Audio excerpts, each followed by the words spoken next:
Hi hello friends, how are you? Welcome to our YouTube channel. ఈరోజు మనం ముఖ్యంగా మనం ఆంధ్రప్రదేశ్ వ్యాప్తంగా మరి ఆంధ్రప్రదేశ్లో మరి గ్రామ పంచాయతీలకి మరి ఎన్నికలు త్వరలో జరగబోతున్నాయి. దాని సందర్భంగా మరి అసలు పంచాయతీలకి నిధులు ఎక్కడి నుంచి వస్తాయి, మరి పంచాయతీలకి ఎలాంటి వారిని ఎన్నుకోవాలి అనే విషయాల్ని మనం జాగ్రత్తగా మనం చూసుకోవాలి. ఎందుకంటే మన భవిష్యత్తు అండి 5 సంవత్సరాల వరకు ఉంటుంది కాబట్టి ప్రతి ఒక్కరూ కూడా ఈ విషయాల మీద అవగాహన ఉండాలి. కాబట్టి గ్రామ పంచాయతీకి నిధులు ఎలా వస్తాయో మీకు తెలుసా? మరి గ్రామ పంచాయతీకి నిధులు ఎలా వస్తాయనేది మనం తెలుసుకోవాలి. ఎందుకంటే పంచాయతీ సర్పంచ్ గ్రామ పంచాయతీలో పంచాయతీ సర్పంచ్ అనేవారు మరి ప్రథమ పౌరుడు అనమాట. కాబట్టి అలాంటి ప్రథమ పౌరుడిని మరి ఒక మంచి వ్యక్తిని ఎన్నుకుంటే మన గ్రామం అనేక రకాలుగా అభివృద్ధి చెందుతుంది. కాబట్టి మరి ఆ గ్రామం అభివృద్ధి చెందాలంటే మనం ఒక మంచి వ్యక్తిని ఎన్నుకోవాలి. అదే మారుగా మరి ఆ గ్రామానికి నిధులు ఎలా వస్తాయి, మరి ఆ నిధులు దుర్వినియోగం అవుతున్నాయా లేకపోతే సద్వినియోగం అవుతున్నాయా అనేది తెలుసుకోవాలన్నా నేను చెప్పే విషయాలు మీరు తెలుసుకున్నట్లయితే మీకు అవగాహన ఉంటుంది. ఎందుకంటే త్వరలో మరి పంచాయతీ ఎన్నికలు జరగబోతున్నాయి కాబట్టి ప్రతి ఒక్క పౌరుడికి కూడా మరి ఈ గ్రామ పంచాయతీకి సంబంధించిన నిధులు ఎక్కడి నుంచి వస్తున్నాయి, మరి పంచాయతీకి సంబంధించిన అభ్యర్థిని మనం ఎలా ఎన్నుకోవాలి, మరి ఎలాంటి అభ్యర్థి అయితే మనకి మరి మంచిగా మన గ్రామాన్ని అభివృద్ధి పదంలో నడపగలుగుతాడనే విషయాలను మనం తెలుసుకుందాం. కాబట్టి ప్రతి ఒక్కరు కూడా గ్రామ పంచాయతీకి సంబంధించి మరి కేంద్ర ప్రభుత్వం నుండి 14వ ఆర్థిక సంఘం ద్వారా మన గ్రామానికి సుమారుగా సంవత్సరానికి 9 లక్షలు వస్తాయండి. చూసారా? అసలు ఈ విషయం మనం చాలామందికి తెలియదు. కేంద్ర ప్రభుత్వం నుండి 14వ ఆర్థిక సంఘం ద్వారా మన గ్రామానికి సుమారుగా 9 లక్షల రూపాయల వరకు సంవత్సరానికి వస్తాయి. ఈ నిధులు మనం ఒక ఎంపీనో లేకపోతే ఒక ఎమ్మెల్యేనో మరి రికమెండ్ చేయాల్సిన అవసరం లేదండి. అలా రికమెండ్ చేయకుండానే డైరెక్ట్గా మన పంచాయతీ అకౌంట్లోనే జమ అవుతాయి. తర్వాత రెండవది చూసుకున్నట్లయితే కంకర మిల్లులు కానీ, అంటే మన గ్రామంలో ఏదైనా కంకర మిల్లులు అంటే క్వారీలు ఏదైనా ఉన్నట్లయితే మరి ఇతర పరిశ్రమలు కూడా ఉన్నా కూడా దానికి ప్రత్యేకమైన నిధులు మరి వస్తాయి.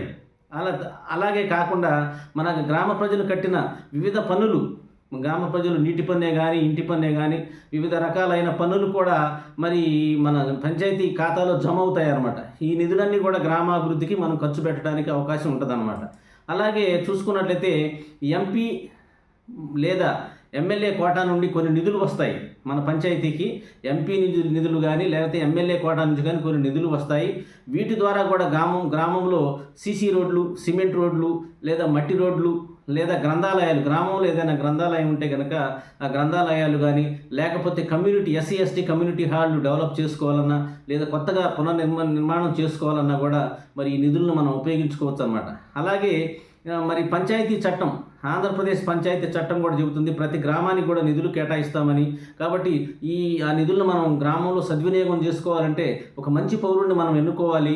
ఒక జ్ఞానవంతుడు అంటే చదువుకున్న వ్యక్తిని ఎన్నుకున్నట్లయితే మన గ్రామానికి నిధులు ఎలా తీసుకురావాలి, వచ్చిన నిధులను సద్వినియోగం ఎలా చేసుకోవాలనే విషయాల్ని మరి తెలుసుకొని మరి తన ద్వారా మనం మన గ్రామాన్ని డెవలప్ చేసుకోవచ్చు. కాబట్టి ఒక మంచి వ్యక్తిని మరి గ్రామంలో అందరికి అనుకూలంగా ఉండే వ్యక్తిని మనం అందరం కూడా ఎన్నుకోవాలి. మరి అంతేకాకుండా మరి సమాచార హక్కు చట్టం ద్వారా మన గ్రామానికి వచ్చిన నిధులు ఎన్ని, అలాగే వచ్చే నిధులు ఎలా ఖర్చు పెడుతున్నారో కూడా మనం తెలుసుకోవచ్చు.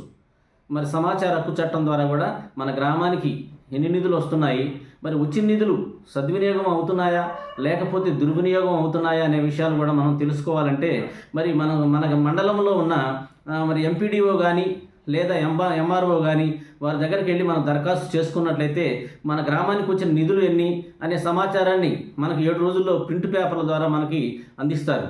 కాబట్టి మన సమాచార హక్కు చట్టం ద్వారా కూడా మనం గ్రామానికి ఏమేమి నిధులు వచ్చాయి, మరి ఆ నిధులన్నీ కూడా సద్వినియోగం అయ్యాయా లేవా, మరి లేకపోతే మరి ఆ నిధులు ఎక్కడికి వెళ్ళాయి, ఏదైనా పక్కదారి పెట్టాయా అనే విషయాలు తెలుసుకోవాలన్నా కూడా మన మండల ఎంపీడీఓ గారి ద్వారా కానీ లేకపోతే ఎంఆర్ఓ ద్వారా కానీ మనం అర్జీ పెట్టుకున్నట్లయితే మనకి 7 రోజుల్లో ప్రింట్ పేపర్లతో మనకి పూర్తి సమాచారాన్ని మనకు అందిస్తారు.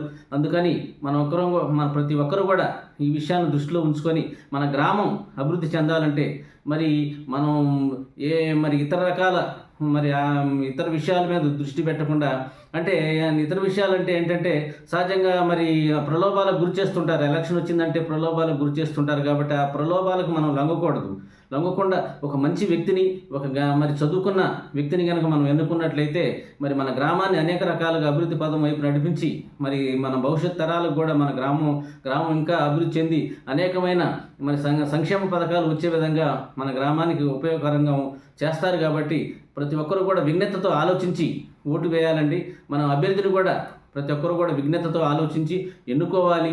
మరి ప్రలోభాలకు లోను కాకుండా మరి ఒక మంచి వ్యక్తిని ఎన్నుకుంటారని ఈ సందర్భంగా మీకు తెలియజేస్తున్నాను. కాబట్టి గ్రామంలో ఉన్న ప్రతి ఒక్కరు కూడా ప్రతి ఒక్క పౌరుడు కూడా తెలుసుకొని మరి అసలు గ్రామానికి నిధులు ఎలా వస్తున్నాయి, మరి ఆ నిధులకు సద్వినియోగం అవుతున్నాయా లేకపోతే దుర్వినియోగం అవుతున్నాయా, మరి ఇలాంటి విషయాలన్నీ కూడా తెలుసుకొని ఒక మంచి వ్యక్తిని ఎన్నుకుంటారని మీ గ్రామాల్లో మరి గ్రామాలని అభివృద్ధి చేసుకునే దిశగా అందరూ కూడా అడుగులు వేస్తారని ఈ సందర్భంగా నేను తెలియజేస్తున్నాను. ధన్యవాదములు.